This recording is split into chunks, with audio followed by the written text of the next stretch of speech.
Hi guys, welcome back to the channel. As we all know that 15th March May we have got the final examination date, which is 4th of June for FMG 2022, and this is your bulletin which is being released by National Board of Examinations, and I have gone through it. And let's just see what are the things you need to focus on, what are the documents you will be needing, what is the eligibility criteria, what is the cutoff date, who can apply and who cannot, and all of those things I have highlighted in this document here, which you would be seeing right now.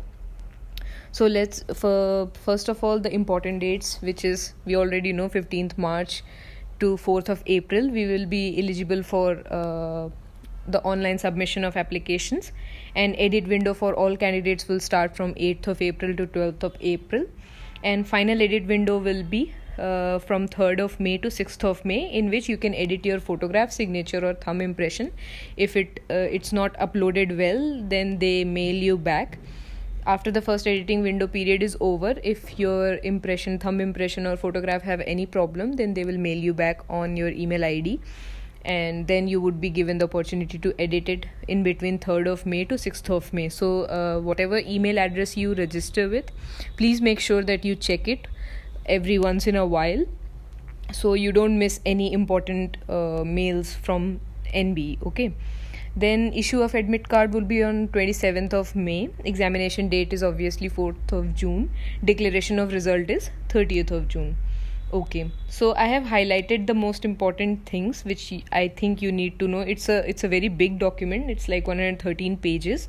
So we will go through it quickly and we would know what to know. So first of the thing, the first thing which is given in introduction, it talks about the regulation of 2002, and if you don't know what this 2002 regulation is, FMG test screening test regulation, we have already talked about it in the last document, जिसमें there was a confusion between the 18th November wali date and this 2002 regulation, so I'm not gonna repeat it. You can watch that video on my channel. Now let's go to information for candidates. आपका these things are basic things, you can go through it, which we all almost know, so I'm just gonna scroll through. This is the image upload window, which would be between 3rd to 6th, and then if any document is deficit, then the edit window will be can be rectified like till 10th of May. So this is that for documents, and for images they have given like different dates here in the document. Then let's go on and see what else is important. Okay, so cutoff date who can apply for this year's June FMG is if you have got your MBBS or equivalent degree on or before 30th of April 2022. So if your provisional certificate is made before 30th of April, if you have passed it and you have the proof that you cleared your final MBBS exam before 30th of April 2022, then you are eligible to sit in the exam. If you are if you don't have a proof that you passed the exam, your MBBS exam in your own college before 30th, then you won't be eligible for this year's June FMG exam. Okay, the foreign medical degree should be attested, the second point which is very important, either by the Embassy of India or should be apostilled by the appropriate authority of the foreign country concerned. So I think everybody knows about the apostille and attestation things, because it is a vital part, because you need to upload those documents when applying for your exam. So I hope you have it by hand, or you will have it by your hand until like the deadline for application is there. So please be sure that you have your apostilled and attested documents with you in the scanned form. Okay, moving on, what we have next here is, we will go quickly through it because these things are very like basic things. For admit cards for FMG 27th of May, as they said above, many things are repeated over and over. The demo test for those who are freshers who have never given any CBT is computer based exam, computer based test. For them I would suggest you to go and sit in the demo test, so you know how it will come when you'll go to the final like real exam. So the demo test can be accessed after 20th of May. So they will put like 10 questions maybe, which has no relation that those questions, it's not like any of those questions will come in your exam. It's just a demo, so you can practice and get accustomed to how the paper would look on your computer screen when you will be giving your final like exam on real life. So if you are a fresher, I think it's a good idea to do this. It gets you like a little bit comfortable when you give your real exam. So if you want to, you can do it after 20th of May. Okay, so the examination fee is basically 6,000, on which they are adding up their GST, and so the total amount payable will be 7,080 rupees. And please make sure that once submitted, it cannot be withdrawn. So please be sure that you have all the documents, you have all the eligibility you need to apply, and then only apply, because once if the money is submitted, it cannot be withdrawn and nothing would come back. So please make sure that you have everything what you need and you fall in that bracket of an applicant which is eligible, and then only you go on and apply for your FMG exam. Okay, so eligibility criteria basically is the most important part of it, as always. So you should possess a primary medical qualification which is confirmed by the Indian embassy concerned, which is basically what they're talking about is the apostille and attestation process. You have to go through it, so you should have those documents. And the deadline, the cutoff is 30th April 2020. If you passed, or if your certificate of completion is after 30th of April 2022, then you won't be eligible for this one. Maybe you have to wait for the next one. And the cutoff, as it says, many things keep repeating, that's why this document is so big. So 30th of April is the last one. Only eligible candidates will be allowed to appear in FMG who have both eligibility certificate, if applicable, and the provisional pass certificate, degree certificate of primary qualification. So they keep highlighting these things, like they keep saying these things again and again, which I have highlighted here, that you need to have all your documents with you, so in order to like avoid any kind of controversy later. Okay, the next is what they are saying is candidates are therefore advised to apply for FMG only and only if they possess with them all the documents required to apply for examination, which will include your eligibility certificate, if applicable. If applicable, they are writing is because 2013 batch is exempted from eligibility certificate. So I think it's only 20 and 13 batch who does not need a eligibility certificate. Rest all the batches, whoever are, they need a eligibility certificate. That's why whenever they write eligibility certificate requirement, they always write like if applicable. The next thing will be provisional pass certificate or your primary degree. These two things are like the most important things. Rest of the things I'm sure you would be having, like your ID and everything. So they have also said that it's your examination admit card is purely provisional and it's ineligible in detected if they detect any problem in your documents on any stage, then you won't be eligible for your FMG exam. So make sure that you have everything like solid. Don't be in a hassle, or don't be like a आधा काम मत करना. Make it sure that you have everything and everything is proper and correct. Okay, so scheme of FMG exam, it's the same as always. 300 multiple questions will be there, no negative marking. Timing is from 9 to 11:30 part 1. 150 questions will be there, then 2 to 4:30 part 2. 150 question. It's the same जैसा कि अभी तक होता था. Everything is the same in this one. Pass and fail is same. 150 mark would be pass out of 300. So these things are just the same. This is your overview of computer based test, how it's gonna be, how it's gonna look. So when you give the demo test, you can know from it, like you will get an idea कि कैसा होता है कैसा नहीं होता है. Okay, so we'll keep moving on because these things are not so important which I wanted to tell you. Okay, so let's move on. Okay, so any of the below government ID. So when you'll go for your exam, you would have to carry one ID proof with you. Original, it must be original and valid, and it should not be expired. So any of these would work. A PAN card, driving license, voter ID, passport or Aadhaar card with a photograph would work, but you have to carry one of those documents for your ID proof into the examination hall. These things are all about like cheating and all those stuff which is like allowed, what is not allowed, so you can go through it once. So this is again given here. Candidates must compulsorily come with a face mask because COVID protocol is important as well, and exam related documents which is your admit card and ID card. Okay, Now let's move ahead. There are a few more things which I want you to know. This is your center, examination center. What I wanted to tell you about examination center is, please, if you're going to apply Delhi as your examination center, I suggest you apply a little earlier. Don't wait till the end of the date, because Delhi, a lot of people are in Delhi, FMGs, preparing for their exam, like in coachings and stuff. So most of them give their center as Delhi, and it's a first come first serve kind of thing, the center, as it is written here also, on first come first serve basis. So I would suggest, if you want your center to be in Delhi NCR, then you fill up your registration form a little bit earlier, and do not wait for the last date का इंतज़ार मत करना, नहीं तो you won't get it. And because a lot of time this happens, many people fill their examination application form in the end, and then they would be expecting कि Delhi NCR मिल जाए, because there are only limited seats, limited centers, so sometimes they don't get it, and then they have to take it like in Mumbai or Kolkata or here and there. फिर वो बहुत stressful होता है. So if you want to avoid that, please make sure that you begin your process a little earlier and don't wait till the end.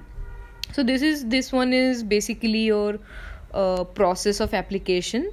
This is all you would know, how to log in with your email ID. Please make sure your email ID is functional, like functional as in it's not dormant, ki you don't see it or you don't get notifications on it. And please see that your NB ka notifications or NB ka mails are not going in junk. Okay, sometimes they go in junk, and even if you are refreshing it again and again, you don't see the mail from NB, and that is very risky. This thing happened with one of my friend, and it's very stressful. So please avoid this situation. Please be updated on your email ID. Email is important. If anything happens, if any doubt they have, they would contact you on your email ID, and you should be like checking it from time to time. Okay, so for details of identification, this is the same thing. Your passport number and validity would have to mention it. Then correspondence and permanent address you would have to give. Subject studied in 10+2, your percentage, grades, all these data you have to fill. Details of your primary qualification you would have to fill. Ki when did you start, when is the completing of the course, and all those things. So name, city, and everything you would have to fill up. If you have given your FMG before also in 2021, then you have to fill up your last roll number of your FMG2, that is there. Your eligibility certificate has to be there. You don't need an eligibility certificate if you're from 2013 batch. Only if you're from 2013 batch. Everyone else needs a eligibility certificate to appear in the exam. And next is your uploading of the prescribed documents, which would be your photograph, scanned signature, and thumb impression. So it's given how to scan your documents below, like later in this document. Primary qualification degree you would have to scan. Apostilled and attested documents, all of it you have to upload with, because these are the proof of qualifying your primary medical qualifications. So the attested documents, all of those you have to scan and upload. See, this 30th April, the cutoff is again repeating. Proof of citizenship. Proof of citizenship, everyone has a passport with a valid, I think, valid date. So you can use that one as a proof of validity. And if you don't, maybe you came back and your passport expired or something, then you can use your photo ID, PAN card, voter card, driving license, etc. So many things keeps repeating. I don't know, they made it so huge. The test center, again the same thing, first come first serve. Okay, so these are the things. Edit window, again this how you're feeling. One more thing is that you have to be very careful while filling the basic information, like your name, email ID, nationality, and your test city, like the center you want, because in the edit window you won't be able to edit these 4 things, and if these 4 things are wrong, then it would be a mess. You cannot edit those things. So please be very careful, do it calmly. Your name, your email ID, nationality, and your test center, because you can't change it again no matter how many edit windows they give you. These things are non-editable, so please be careful while doing this. Okay, so I think we are almost done. Okay, one more thing. If the thing is given here that candidate may kindly note that the following documents may also be asked by NBMS to be submitted at any time if any doubt arises during the determination of eligibility of the candidate. So in case they have any doubt, they would mail you. That's why I'm telling, be cautious of your email ID, be vigilant of your email ID, plus have these documents in as a soft copy. Like you should have all of these documents as a soft copy in your laptop or in a pen drive, which is your copy of address proof, which could be given by your PAN card, voter ID, driving license, passport, etc. Latest passport size photograph, copy of date of birth proof, okay, copy of 10+2 pass certificate, mark sheets, copy of internship certificate if you have done it abroad, copy of fail certificate or result of ex candidates, that also they can ask you if you have given it. So at least the last one you should have it. Equivalence certificate from Association of India Universities for candidate who have done their 10+2 abroad. So these are the things you should keep with yourself in a soft copy form in your laptops and pen drives. So in case they ask you for these things, you should be able to upload those things. Okay, the following sequence shall be observed while filling the online form. This is the sequence: user ID, password. This is just the basic steps how you would apply for it, so you can go through it, in which I have highlighted the important things, which is your photograph, scanned thing and thumb impression. तो ये सब बहुत बार repeat हो रहा है. This is all everything they have already said. So I think that's everything. Most of the things were quite repetitive, although they are very important, so you should be aware of those things. In the end, they have also given you the help desk number. If you have any problem, they are available and you can call them on their help desk. The number, email ID and everything is given, so if need be, you can reach out. From page number 72, I think the syllabus is also given, so if you have any doubts about the syllabus, you can go through it as well, which is, I think, the same from what is there since forever, is the same thing what is there. So but you can still go. Plus they have given you a blueprint, but I don't know how reliable this blueprint is, because after like August 2020 exam, the shift towards the clinical aspect was there, so I feel like more of the clinical question come now. So maybe not 17 question come from anatomy and maybe not 17 question come from physiology, but this is just a blueprint. So basically, but they have given it, so you have to keep it in mind. This can come and may not come too, but sometimes in clinical questions you cannot really tell that if this is a clinical, like in which subject would you count it. Like there are so much of overlap between subjects. Some subjects that you cannot really tell किस subject में you will count that question, so it's really hard to say, but just go through this blueprint just for the sake of knowing. So pre and clinical subject would be of 100 mark according to this, and clinical subject is of 200 mark, in which medicine, general surgery, obs gynae and community medicine hold the maximum, which is like 32 marks of questions. Okay, and after this, your how to upload these things, your documents, and how to take pictures if you're taking in home. So you can go through this yourself, and it's quite self-explanatory. It's nothing difficult to understand. I'm sure you'll be able to do it. So yes, that's all for today. This is your application form. I wish you very best, since if you are a fresher, all the best, and if you are a repeater also, I really pray that you will pass this time, so you don't have to go through the hassle of next, because when anything new comes, it gives us a lot of anxiety, and we don't know if after June, maybe December FMG would happen or not happen. Nobody is sure of it, because next is supposed to come this year from 2022. So give it your best, guys, and all the best, and whatever I could help you with, I would try my best to help you with. Signing off. Let's meet in next video.